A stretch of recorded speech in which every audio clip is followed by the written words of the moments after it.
भारत माता की, भारत माता की। नमस्कार। आपनारा केमन आছেন? আমি এই রাঙ্গামাটির দেশে পা রেখে নিজেকে অনেক ভাগ্যশালী মনে করছি।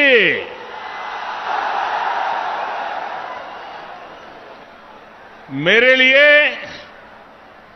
ये बहुत सुखद है कि आज जब देश आजादी का अमृतोत्सव मना रहा है, तब मैं जंगल महल की इस पवित्र धरती पर आने का मुझे सौभाग्य मिला है।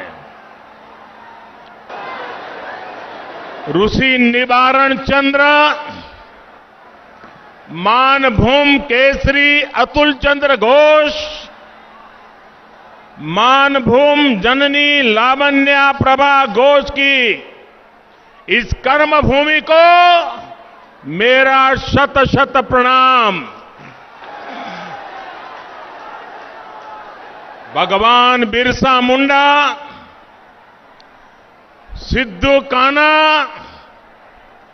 पंडित रघुनाथ मुर्मू, अनेक वीर ऐसे राष्ट्र नायकों को मैं आज आदरपूर्वक नमन करता हूं, उन महापुरुषों को वंदन करता हूं। ये धरती भगवान राम और मां सीता के वनवास की भी साक्षी रही है। ये ऐसी धरती है जहां अयोध्या पर्वत है, सीता कुंड है। इतना ही नहीं, अयोध्या नाम से ग्राम पंचायत भी है। कहते हैं कि वनवास के दौरान जब मां सीता को प्यास लगी थी तो राम जी ने जमीन पर बाण मारकर पानी की धारा निकाल दी थी। सोचिए, तब पुरलिया में भूजल की क्या स्थिति रही होगी। और ये विडंबना है कि आज पुरलिया में पानी का संकट ये बहुत बड़ी समस्या है। यहां के किसानों को, मेरे आदिवासी वनवासी भाई बहनों को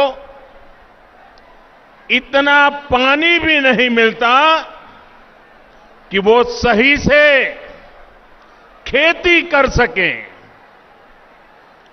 यहां की महिलाओं को पीने के पानी के इंतजाम के लिए बहुत दूर तक पैदल चलकर जाना पड़ता है। पहले वामपंथियों की सरकार और फिर टीएमसी सरकार ने यहां पर उद्योग धंधे पनपने नहीं दिए। फिर यहां जितना सिंचाई के लिए काम होना चाहिए था वो भी नहीं हुआ। कम पानी की वजह से पशुओं को पालने में जो दिक्कत होती है वो भी मैं भली भांति जानता हूं। खेती किसानी को अपने हाल पर छोड़कर टीएमसी सरकार सिर्फ अपने खेल में ही लगी रही। इन लोगों ने पुरलिया को दिया है जल संकट से भरा जीवन। इन लोगों ने पुरलिया को दिया है पलायन। इन लोगों ने पुरलिया के गरीबों को दिया है भेदभाव भरा शासन इन लोगों ने पुरुलिया की पहचान बनाई है देश के सबसे पिछड़े क्षेत्र के रूप में। ये लोग कैसे काम करते हैं इसका बहुत बड़ा उदाहरण है Purulia piped water supply project. 8 साल हो गए ये अब तक अधूरा पड़ा है। साहेब बांध सरोवर की स्थिति भी आपके सामने है। यहां के किसानों को, यहां के लोगों को इसका जवाब कौन देगा दीदी? दीदी ये लोग आपसे जवाब मांग रहे हैं। जवाब मांग रहे हो कि नहीं मांग रहे हो? दीदी ने जवाब देना चाहिए कि नहीं देना चाहिए? दीदी ने अपना काम का हिसाब देना चाहिए कि नहीं देना चाहिए? अरे दीदी, बोछोरेर पोर बोछोर धरे एकटा सेतुओ तैरी করতে পারল না তৃণমূল। এখন বলছে উন্নয়নের কথা। और इसलिए आज मैं पुरुलिया के लोगों को,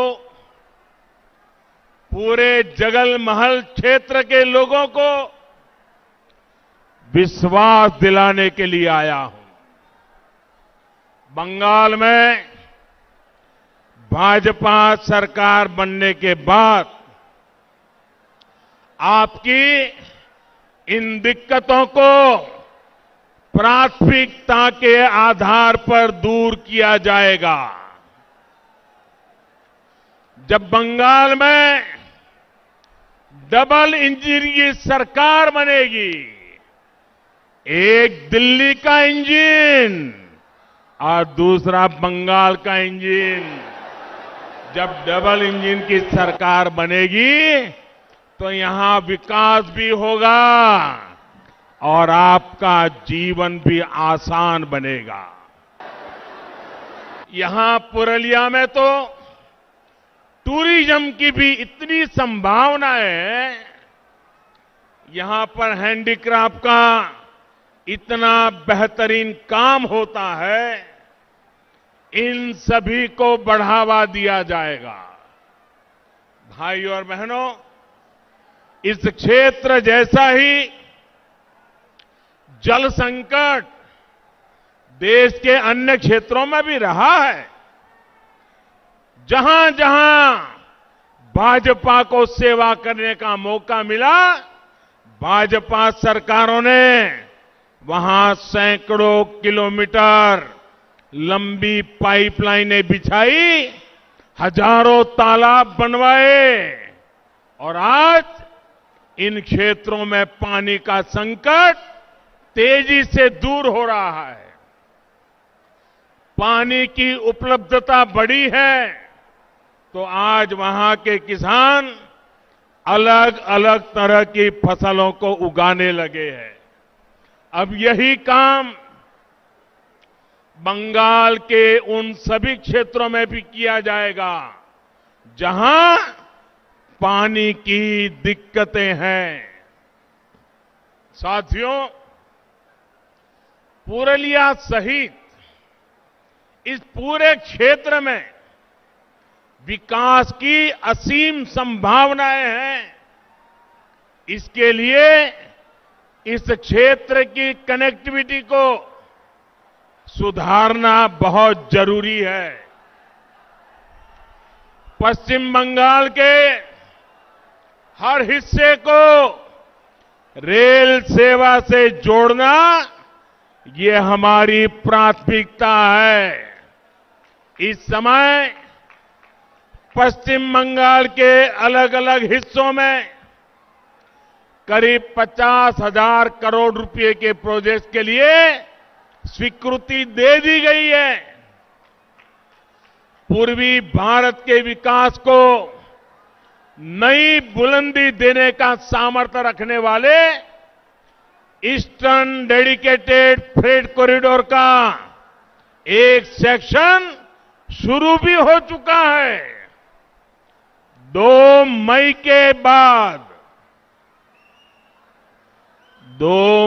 के बाद यहां जब भाजपा सरकार बनेगी तो पश्चिम बंगाल में जो डानकुनी तक का सेक्शन है उस पर भी तेजी से काम शुरू कर दिया जाएगा।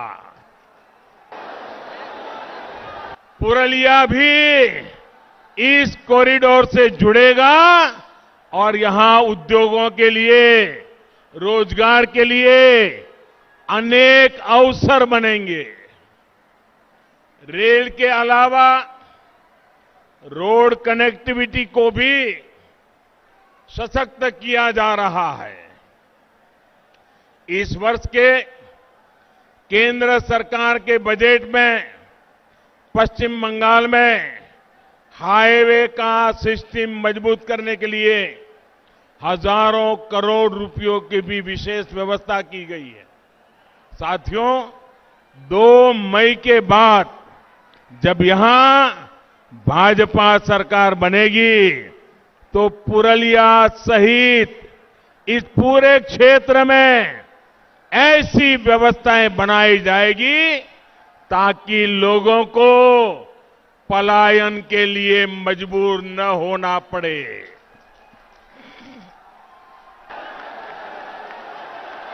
यहां कृषि आधारित उद्योगों को बल दिया जाएगा ताकि यहां के युवाओं को यहीं पर ज्यादा से ज्यादा रोजगार मिल सके। दलित, आदिवासी, पिछड़े इलाकों के हमारे युवा भी रोजगार के अवसरों से जुड़ सके, इसके लिए अनेक कौशल विकास पर और ज्यादा फोकस किया जाएगा। यहां के छाऊ कलाकारों, यहां के हस्तशिल्पियों को कमाई और मान सम्मान से जुड़ी दूसरी सुविधाएं मिले, ये सुनिश्चित किया जाएगा। साथियों, पुरलिया और जगलमहल के सामर्थ्य के साथ हमेशा अन्याय किया गया है। मैं आपका दुख, आपकी तकलीफ दिल्ली में रहते हुए भी भली भांति समझता हूं। इसलिए इसे दूर करने का भरोसा आपको मैं दे रहा हूं। मैं जानता हूं किस तरह यहां के युवाओं का हक तुष्टीकरण के नाम पर आपसे छीन करके, आपके अधिकार का आपके छीन करके किसी और को दे दिया गया। मैं जानता हूं किस तरह ओबीसी समुदाय से आने वाले मेरे अन्य भाई बहनों के साथ यहां पर विश्वासघात किया गया है। मां, माटी, मानुष की बात करने वाली दीदी को अगर दलितों, पिछड़ों, आदिवासियों, वनवासियों के प्रति ममता होती तो वो ऐसा कभी नहीं करती। यहां तो दीदी की निर्मम सरकार ने माओवादियों की एक नई नस्ल बना दी है। जो टीएमसी के माध्यम से गरीबों का पैसा लूटती है, गरीबों के हकों को लूटती है। पूरा बंगाल जानता है, कोयला माफिया, बालू माफिया, इन लोगों को किसका संरक्षण मिला हुआ है।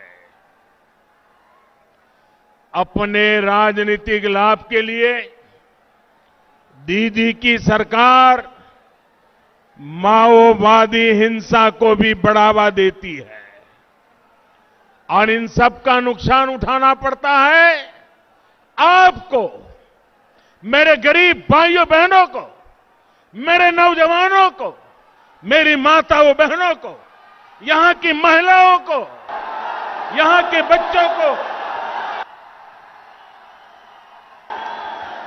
और इसलिए आज बंगाल की जनता कह रही है, आज बंगाल की जनता कह रही है, एक एक बंगाली कह रहा है, अत्याचार अनेक करेछो दीदी,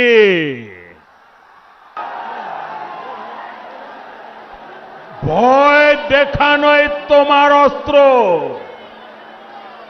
রুখে দাঁড়াবে এবার বাংলার মানুষ মা দুর্গার আশীর্বাদে, করবে তোমায় পরাস্ত।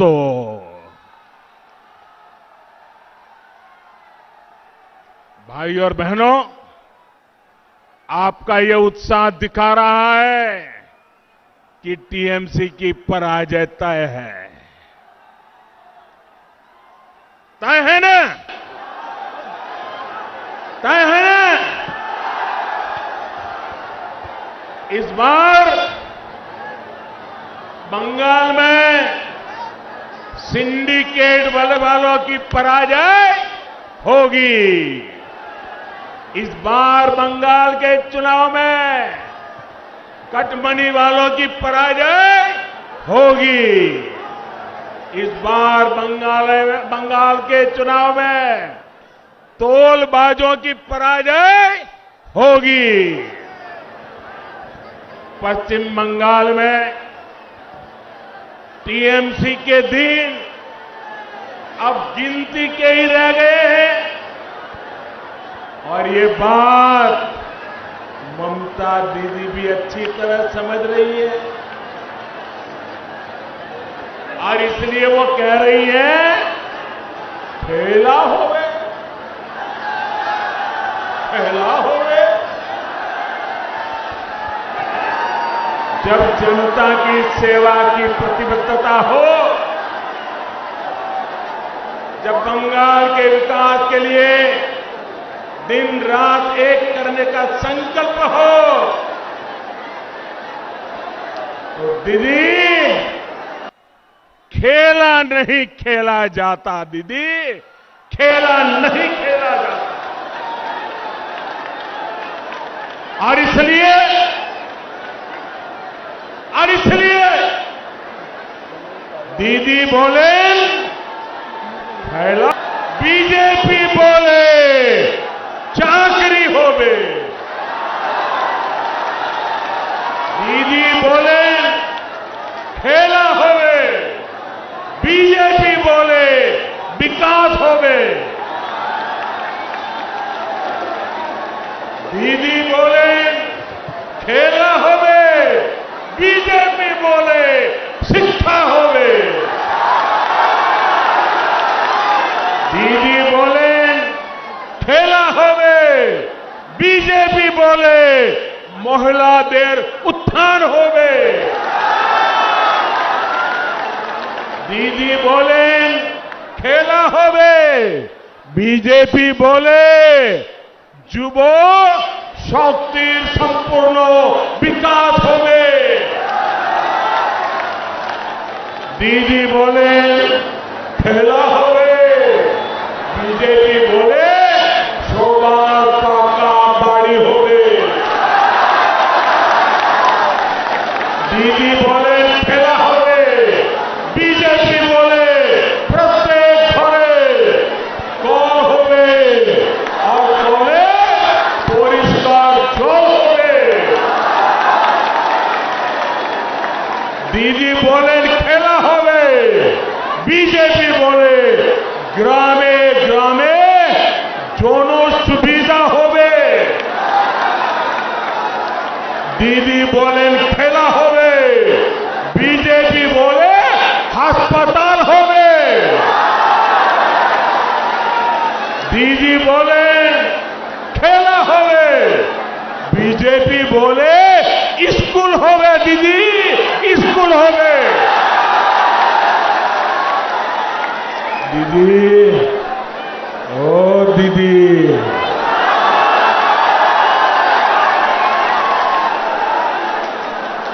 বাংলার ভাই বোনেদের চিন্তার খেলা আপনি 10 বছর খেলেছেন। খেলা শেষ হবে, বিকাশ আরম্ভ হবে।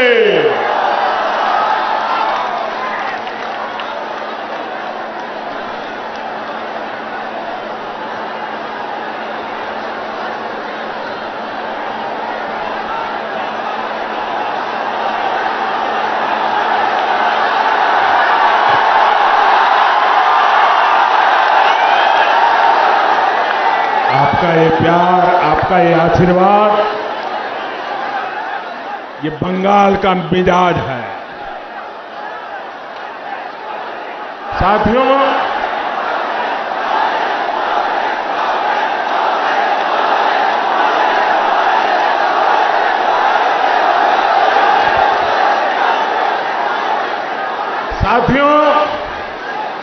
दीदी को बंगाल के लोगों के हितों से ज्यादा खेल की चिंता पड़ी है। लेकिन दीदी ये भूल रही है कि इस बार खुद बंगाल की जनता उनके विरोध में खड़ी है। 10 साल का विश्वासघात, 10 साल की दुर्नीति, इसकी सजा अब बंगाल के लोग इस चुनाव में उन्हें दे करके रहेंगे। कोलकाता की ब्रिगेड रैली के बाद जो कुछ भी हो रहा है वो आप भी देख रहे हैं, देश भी देख रहा है। 10 साल के तुष्टीकरण के बाद लोगों पर लाठियां डंडे चलवाने के बाद अब ममता दीदी अचानक बदली सी दिख रही है। ये हृदय परिवर्तन नहीं है, ये हारने का डर है। ये बंगाल की जनता की नाराजगी है जो दीदी से सब कुछ करवा रही है। दीदी, आप ये सब करते रहिए, हर तरह से खेलते रहिए, लेकिन ये मत भूलिए कि बंगाल की जनता की याददाश्त बहुत तेज होती है। बंगाल की जनता को याद है कि गाड़ी से उतरकर आपने कितने लोगों को डांटा फटकारा है और पुलिस को कह रहे थे पकड़ो, जेल में डाल दो। तुष्टीकरण के लिए आपकी हर कार्रवाई बंगाल के लोगों को याद है। साथियों, आपको याद है ना, दीदी के सारे कारनामे याद है ना, बंगाल की जनता को याद है जब आपने देश की सेना पर तख्ता पलट की कोशिश का आरोप लगाया, जब पुलवामा हमला हुआ तो आप किसके साथ खड़ी थी, ये भी बंगाल के लोग भूले नहीं। साथियों, 2-3 दिन पहले दिल्ली की एक अदालत ने एक बहुत बड़ा फैसला सुनाया। ये फैसला बाटला हाउस एनकाउंटर से जुड़ा है। इस एनकाउंटर ने भारत में आतंकवाद और आतंकवाद के पीछे जो ताकतें हैं उनके असली चेहरे को उजागर कर दिया। इसी एनकाउंटर में एक आतंकी की गोली ने देश के जांबाज सपूत इंस्पेक्टर मोहन चंद्र शर्मा जी को शहीद कर दिया था। अदालत ने अब उस आतंकी को फांसी की सजा सुनाई है, लेकिन ममता दीदी और उन पार्टी का उस समय का व्यवहार कोई भूल नहीं सकता।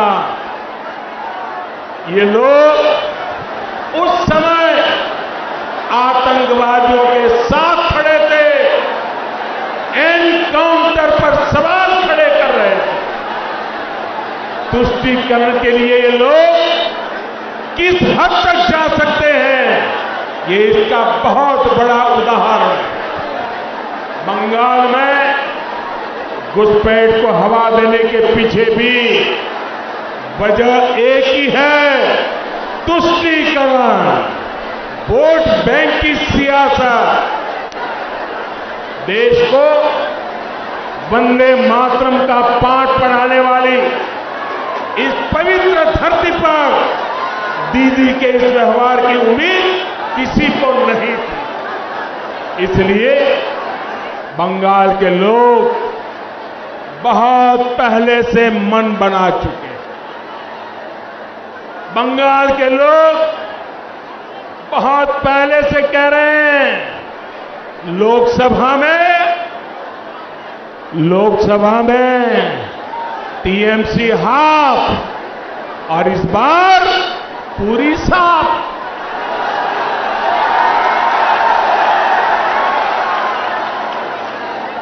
लोगों का ये इरादा देख दीदी अपनी खींच मुझ पर निकाल रही है। वो क्या क्या नहीं कह रहे, वो भाजपा के कार्यकर्ताओं पर भी भड़की हुई है। लेकिन हमारे लिए तो देश की करोड़ों बेटियों की तरह दीदी भी भारत की एक बेटी है, जिनका सम्मान हमारे संस्कारों में रचा बसा।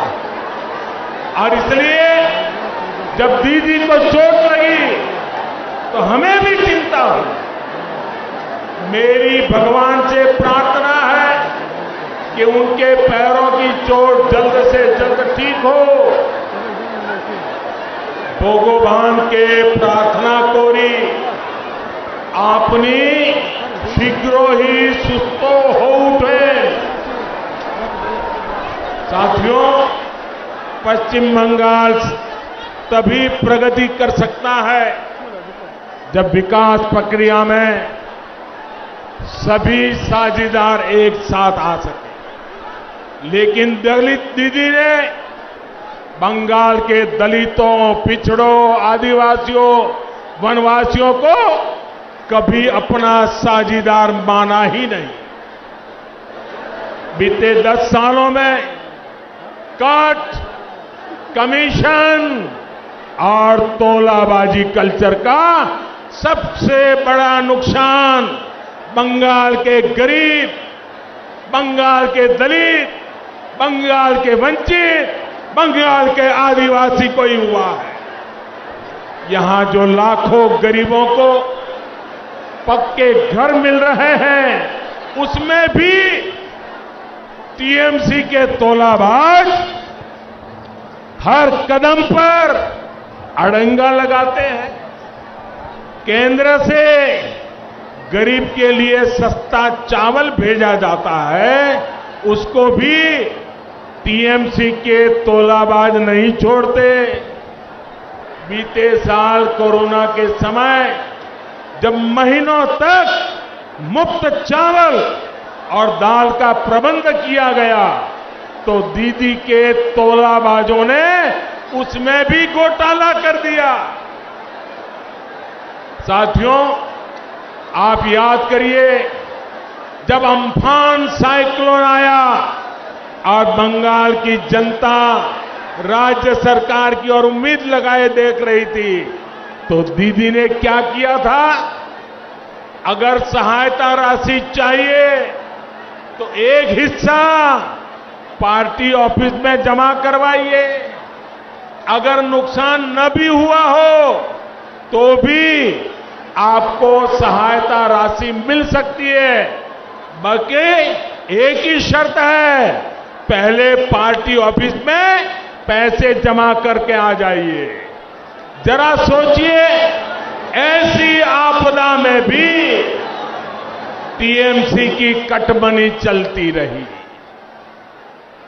साथियों, इस क्षेत्र के हमारे संथाल भाई बहन, अन्य आदिवासी साथी वन अधिकारों को लेकर, कृषि उत्पादों के सही मूल्य को लेकर कब से मांग कर रहे हैं, लेकिन दीदी ने उनकी बातों पर भी ध्यान नहीं दिया। खेती और वन उत्पादों पर निर्भर रहने वाले हमारे आदिवासी साथियों को ममता दीदी ने अपने हाल पर छोड़ दिया। जबकि भाजपा सरकार कहीं भी हो, केंद्र में हो या राज्य में, आदिवासी हितों की रक्षा, उनके बच्चों का कल्याण, ये हमारी सबसे पहली प्राथमिकता में रहा है। साथियों, ये अटल जी की ही सरकार थी जिसने आदिवासी हितों की रक्षा को और उनके कल्याण के लिए अलग से एक मंत्रालय बनाया था, आदिवासियों का अलग मंत्रालय। आदिवासी हितों के लिए केंद्र सरकार ने अलग बजट बनाया, अनेक योजनाएं शुरू की गई है। बंगाल में 36 लाख से ज्यादा उज्ज्वला के गैस कनेक्शन दलित, आदिवासी और पिछड़े परिवारों को मिले हैं। वन उत्पादकों की एमएसपी बढ़ाने के साथ ही हमारी सरकार ने वन उपज की संख्या में भी वृद्धि की है। इस वर्ष के केंद्रीय बजट में भी आदिवासी क्षेत्रों की पढ़ाई, दवाई और कमाई के लिए बहुत बड़ा प्रावधान किया गया है। केंद्र सरकार ने दलित परिवारों, एससी परिवारों के बच्चों को पढ़ाई और कमाई के बेहतर अवसर देने के लिए आर्थिक मदद बहुत ज्यादा बढ़ाई है। डबल इंजन की सरकार बनने के बाद इसका लाभ बंगाल के लाखों दलितों, लाखों मेरे आदिवासी बच्चों को भी होगा। आदिवासी बच्चों को अच्छी शिक्षा मिले, इसके लिए सैकड़ों एकलव्य स्कूल खोले जा रहे हैं। यहां का एकलव्य स्कूल भी गरीब आदिवासी बच्चों का भविष्य बनाने के लिए काम करेगा।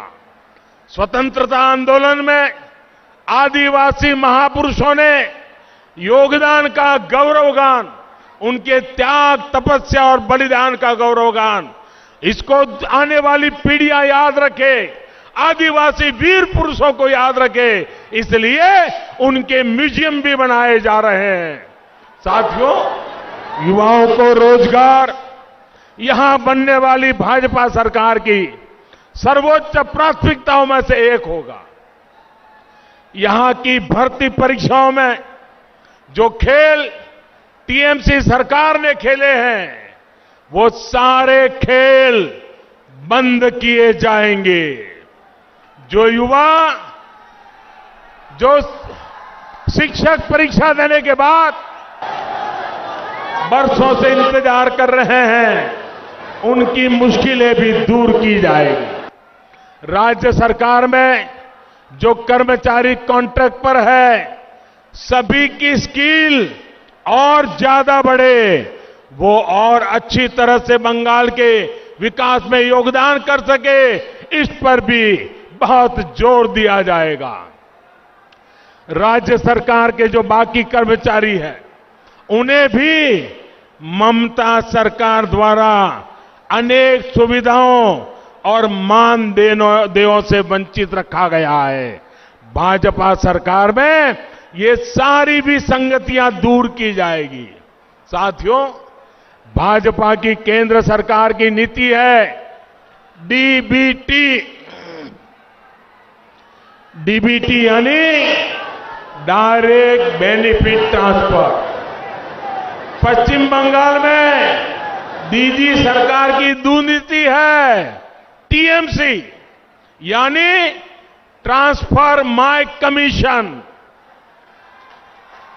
हम डीबीटी वाले हैं जो डायरेक्ट बेनिफिट ट्रांसफर की बात करते हैं, वो टीएमसी ट्रांसफर माय कमीशन में ही डूबे हुए। यहां आयुष्मान योजना क्यों नहीं लागू हुई? क्योंकि ट्रांसफर माय कमीशन नहीं हो पाया। यहां किसानों के बैंक खातों में हजारों रुपए जाने से क्यों रोक दिया गया? क्योंकि ट्रांसफर माय कमीशन नहीं हो पाया।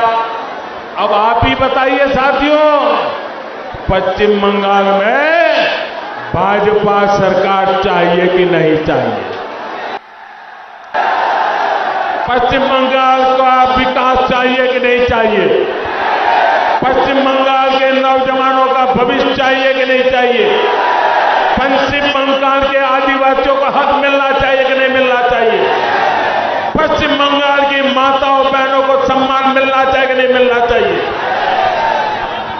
बस आपका यही जोश हर सिंडिकेट, हर टोला बाज का होश उड़ा रहा है।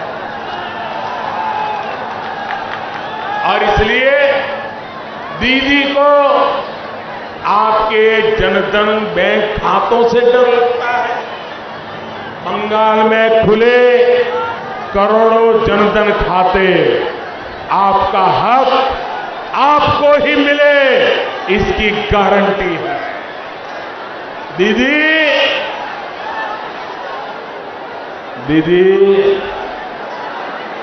दीदी चांद चोरीर खेला चलते थाको, आमरा चाहिए खेला शेष हो। और इसलिए आज पुरुलिया के लोगों का, जगल महल का, बंगाल का दीदी को संदेश साफ है, चूरीर खेला छोड़बे ना, छोड़बे ना। मेरे साथ बोलिए, चूरीर खेला छोड़बे ना, छोड़बे ना। चूरीर खेला, चूरीर खेला, चूरीर खेला। अरे दोनों हाथ ऊपर करके पूरी ताकत से बोलिए, चूरीर खेला, चूरीर खेला। साथियों, आपकी ये गर्जना बताती है कि दीदी सरकार जाने का काउंटडाउन शुरू हो चुका है। अब बंगाल के भ्रष्टाचार से, कुशासन से मुक्त होने का समय आ गया है। क्या हालत बना दी है दीदी ने बंगाल की। क्राइम है, क्रिमिनल है, लेकिन जेल में नहीं है। माफिया है, घुसपैठिए हैं, लेकिन खुलेआम घूम रहे हैं। सिंडिकेट है, स्कैम है, लेकिन कार्रवाई नहीं होती है।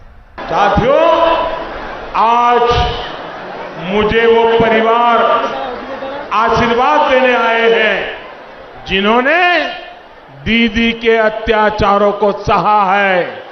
किसी ने अपने को खोया है, परिवार के लोग शहीद हो गए हैं।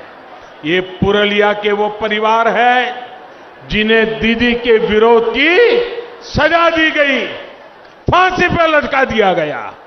इनके परिवार के नौजवानों को फांसी पर लटका दिया गया, गोलियां मार करके निर्ममता से हत्या कर दी गई। खुलेआम ये धमकी दी गई कि बीजेपी का साथ दोगे तो यही होगा। ये किस तरह का राज चला रही हैं आप दीदी? अभी कल रात ही 24 उत्तर परगना में कई जगहों पर बमबाजी हुई है, बम फेंके गए हैं, बीजेपी कार्यकर्ताओं को निशाना बनाया गया है। ये स्थिति ठीक नहीं है। ये बदले की, ये हिंसा, ये अत्याचार, ये माफिया राज और नहीं चलेगा। मैं स्थानीय प्रशासन से भी कहूंगा, बंगाल की पुलिस से आग्रह करूंगा, संविधान को सर्वोपरि रखे, लोकतंत्र को सर्वोपरि रखे।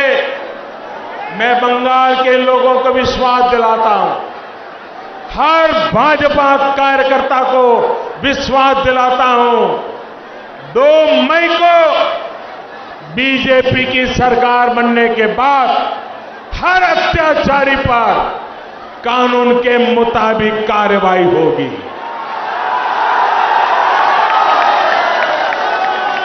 बीजेपी की सरकार में कानून का राज फिर से स्थापित किया जाएगा।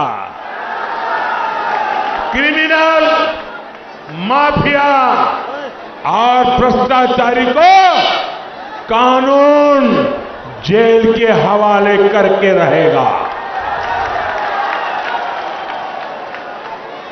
मेरे प्यारे भाइयों बहनों, हमारे लिए जनता जनार्दन ही ईश्वर का रूप है। 130 करोड़ देशवासी, यही हमारे परमात्मा है। उनकी प्रतिष्ठा, उनका पराक्रम, उनकी सेवा के लिए हम जी जान से जुटे हैं। हम रामकृष्ण परमहंस की सीख को जीवन में उतारने वाले रामकृष्ण परमहंस देव ने कहा था, जीव में ही शिव को देखो। हम जीव में ही शिव को देख करके 130 करोड़ देवता रूप देशवासियों की सेवा करने में लगे हुए हैं।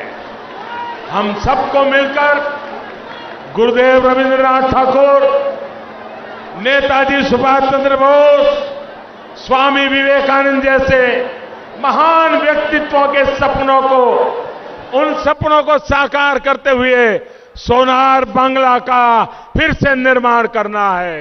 वो सोनार बांग्ला जहां बंगाल के स्वर्णिम गौरव का समावेश होगा और आत्मनिर्भर का सामर्थ्य होगा। वो सोनार बांग्ला जहां हर गरीब, मजदूर, आदिवासी, किसान भाई बंधु एक सम्मानित जीवन जिए। वो सोनार बांग्ला जहां की मां, बहन, बेटी सब सुरक्षित और भय मुक्त रहे। वो सोनार बांग्ला जहां के युवाओं के पास शिक्षा और रोजगार के भरपूर अवसर हो। वो सोनार बांग्ला जहां उद्योगों की कोई कमी न हो। वो सोनार बांग्ला जहां तोलाबाजी, कटमनी, सिंडिकेट जैसे भ्रष्टाचार के लिए कोई जगह न हो।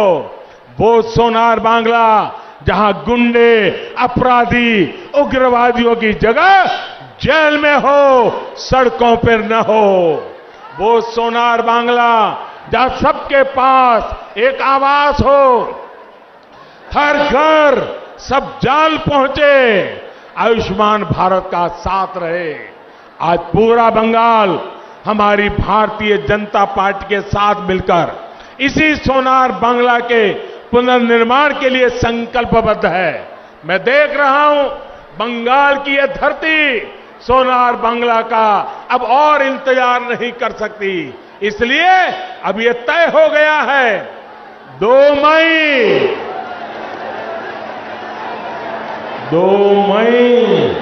दीदी যাচ্ছে 2 मई दीदी 2 मई दीदी যাচ্ছে 2 मई दीदी যাচ্ছে 2 मई दीदी যাচ্ছে আসল পরিবর্তন আছে আসল পরিবর্তন আছে इस बार भय नहीं सिर्फ जॉय भय नहीं सिर्फ जॉय पश्चिम बांग्लार मानुषेर जॉय इस बार जोर से छाप कमल छाप इस बार जोर से छाप कमल छाप आपका एक एक वोट डबल इंजन की ताकत बनेगा कमल छाप पर पड़ा हर वोट आशोल परिवर्तन लाएगा सोनार बांग्ला का निर्माण करेगा बंगाल के एक एक व्यक्ति को याद रखना है ये समय अपनी मातृभूमि के लिए कुछ कर गुजरने का समय है ये हमारे बंगाल को कुशासन से मुक्त करने का समय है ये दमनकारी अत्याचारी शासन से बंगाल को मुक्त करने का समय है ये अपने आदर्शों और विचारों के लिए पूरी ताकत लगा देने का समय है आपके पास सुनहरा अवसर है आपने राष्ट्र निर्माण में योगदान देने का हम बस मंजिल तक